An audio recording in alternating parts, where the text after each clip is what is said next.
Hello dear friend. हमने ये बात बहुत बार सुनी है कि जितना भाग्य में लिखा है उतना ही हमको मिलेगा, है ना। मैंने भी सुनी है, आपने भी सुनी है। तो ये जो लाइन है ना, हमारा जो उत्साह होता है, जो जीवन के प्रति हमारी उमंग है, उसको या तो बढ़ा देता है या कम कर देता है। और ये डिपेंड करता है हमारे अपने विश्वास पे, है ना। लेकिन क्या इसका मतलब ये है कि जो हम प्रयास कर रहे हैं, जो हम कोशिशें कर रहे हैं, वो सब बर्बाद है? अगर भाग्य में जो लिखा है वो ही सही है, तो जो कोशिशें कर रहे हैं वो सब कुछ बर्बाद है। उसको करने का क्या मतलब निकला, है ना? यही मतलब हुआ इसका। तो आज हम बात करेंगे इसी टॉपिक पर कि भाग्य में जो लिखा है उससे ज्यादा मिलता है या नहीं मिलता है। तो इसको समझने के लिए सबसे पहले तो हम समझ लेते हैं कि भाग्य क्या होता है। भाग्य हम में से कुछ लोगों के लिए कोई जादुई तिलिस्मी चीज होती है, जो कि हमारे पास पहले से होती है ना।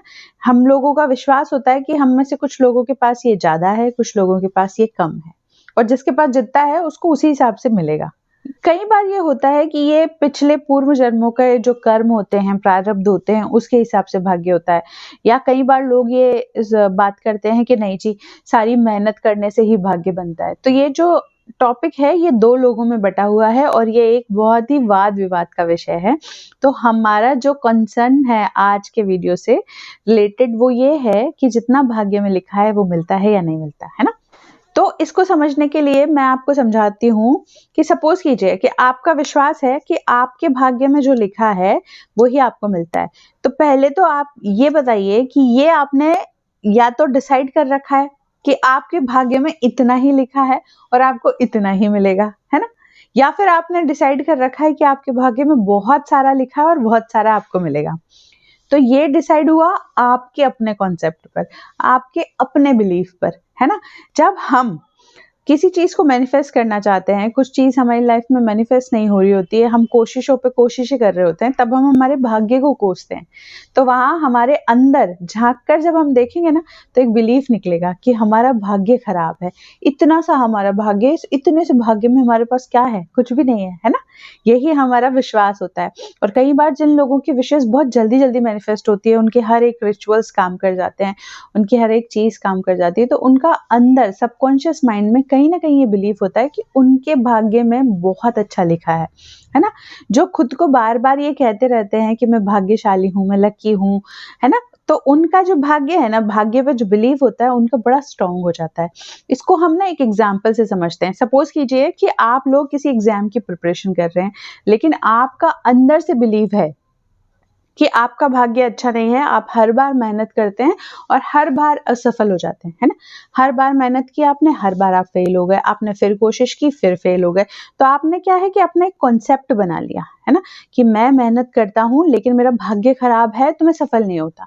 वहीं अगर आप इस भाग्य वाली चीज को एक साइड रख के एक बार ये सोचें कि जो भी है, भाग्य है, जो भी है, जितना भी है, जैसा भी मिला है, लेकिन मैं एक बार कोशिश करके तो देखता हूँ, मैं प्रयास जरूर करके देखता हूँ। चलो ये तो निर्धारित है कि मेरा भाग्य खराब है तो मैं फेल हो जाऊंगा या कुछ भी हो जाऊंगा, लेकिन क्या पता मैं मेहनत करूं और कुछ अच्छा हो जाए, है ना। तो जब स्टूडेंट ये थॉट रख के अपने दिमाग में ना प्रयास करता है तो वो सफल भी हो जाता है ना। तो हमेशा भाग्यवादी नहीं बनना होता, कर्मवादी भी बनना होता है। और हमारे ये जो बिलीफ है ना, वो कैसे बनते हैं? हमारे पास्ट जो एक्सपीरियंसेस होते हैं ना, उनको हम बहुत ज्यादा गले लगा लेते हैं, बहुत ज्यादा अपना समझ लेते हैं। तो उससे हमारे जो एक्सपीरियंस है ना बिल्ड हो जाते हैं। हमको इन एक्सपीरियंसेस को की जो यादें हैं उनको मिटाना पड़ेगा, तब जाके हमारा जो कॉन्सेप्ट है ना लाइफ के प्रति की लाइफ बड़ी निर्दयी है, चीजें बड़ी मुश्किल से मिलती है, इतना आसान नहीं है, ये सब कुछ है ना कॉन्सेप्ट उससे रिलेटेड होता है। तो जब हम हमारा ये नेगेटिव बिलीफ छोड़ते हैं ना, तो हमारी लाइफ में चीजें ना बड़ी जल्दी मैनिफेस्ट होती हैं। अब आपके दिमाग में एक और कॉन्सेप्ट आएगा कि अगर सब कुछ मेहनत से ही मिलता है तो फिर भाग्य का क्या, संयोग का क्या। तो यहाँ पर ये कॉन्सेप्ट है कि सब कुछ मेहनत से मिलता है, लेकिन सही समय पर सही अपॉर्चुनिटी का आना, सही लोगों का मिलना लाइफ में, सही चीजें होना और उनको हमारा ग्रेस्प कर पाना, हमारा माइंडसेट ऐसा होना, तो वो सब भाग्य का निर्धारण होता है। यानी कि जो मिला जुला रूप होता है ना, वो भाग्य प्लस कर्म का होता है। इसलिए ये कभी भी नहीं कह सकते कि पूर्ण रूप से भाग्य पर निर्भर हो जाना चाहिए या पूर्ण रूप से कर्म प्रधान ही हमें विश्वास करना चाहिए, बिल्कुल होना चाहिए। लेकिन ईश्वर की जो महिमा है, ईश्वर की जो रचना है ना, उसमें हमको विश्वास रखना चाहिए और कर्म करना चाहिए। जब हम कर्म करेंगे, हम कोई सी भी, जैसे हमारी विश है, सपोज कीजिए कि हम पैसे को मैनिफेस्ट करना चाहते हैं, तो हम हमारा जो लिमिटेड बिलीफ है, जो कि हमारे पास्ट एक्सपीरियंसेस से बना है, उसको हमको हटाना होगा, है ना।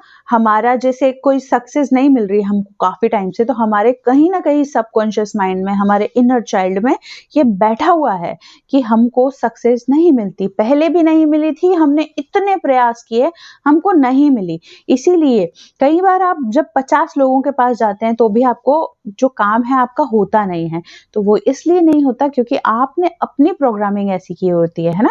किसी से 1 घंटे बात करके या किसी से आधे घंटे बात करके सिर्फ आपको एक गाइडेंस मिलता है। उसके बाद में जो गाइडेंस मिलता है ना, उसके बाद में आपको खुद को एक सिचुएशन पे, एक पर्टिकुलर ट्रैक पे टिके रहना पड़ता है। जब आप उस ट्रैक पे टिके रहते हैं, लगातार चीजें करते रहते हैं ना, तो आपकी लाइफ में सब कुछ अच्छा होता है, सब कुछ मैनिफेस्ट होता है। जो मेन पॉइंट है वो ये है कि हमेशा सकारात्मक रहना है, हमेशा पॉजिटिव सोचना है।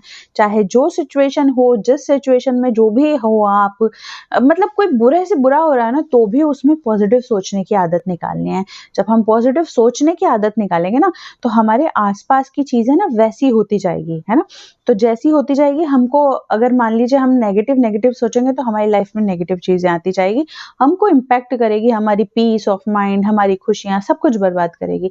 तो हमेशा लाइफ में कर्म प्रधान होना है, कर्म प्रधान होकर ईश्वर का शुक्रिया करना है। शुक्रिया बहुत जरूरी है, इसमें बहुत पावर है, ये बहुत मैजिकली काम करता है। तो आपको हर समय शुक्रिया अदा करना है ईश्वर का ना। तो हमेशा पॉजिटिव रहना है, ग्रेटिट्यूड फील करना है और अपना काम करते जाना है। जो भी कोई रिचुअल्स आप अपनी विश से मैनिफेस्टेशन के लिए करते हैं, वो पूरे बिलीफ से पूरे टाइम करते रहना है ना। जब आप एक लंबा टाइम उस विश के मैनिफेस्टेशन में बिता देते हैं ना, उसके बाद लेट गो करना भी बहुत जरूरी हो जाता है कि उस चीज को छोड़ दें। यानी कि जब तक हम ऐसे कस के पकड़ के रखते हैं ना, कि पकड़ के रखिए, तब तक वो यहाँ से छूटेगी नहीं और जाएगी नहीं। जब तक छूटेगी नहीं, तब तक वो वहां पहुंचेगी कैसे? वहां पहुंचेगी तो एक्शन का रिएक्शन होगा, तब हमारे पास आएगी, है ना। तो हमेशा पॉजिटिव रहना है, अपना काम करना है, अपने वर्क पे ध्यान देना है और ईश्वर का शुक्रिया अदा करना है। आपकी हर एक विश मैनिफेस्ट होगी, आपको लाइफ में हर एक सक्सेस मिलेगी, है ना। तो आज के वीडियो में इतना ही है। मैं आपसे मिलूंगी नेक्स्ट वीडियो में। तब तक के लिए ईश्वर के आशीर्वाद और आपके अपनों के प्यार के साथ लाइफ का जो पाथ है उस पर आगे बढ़ते जाइए। और राधे राधे, बाय बाय।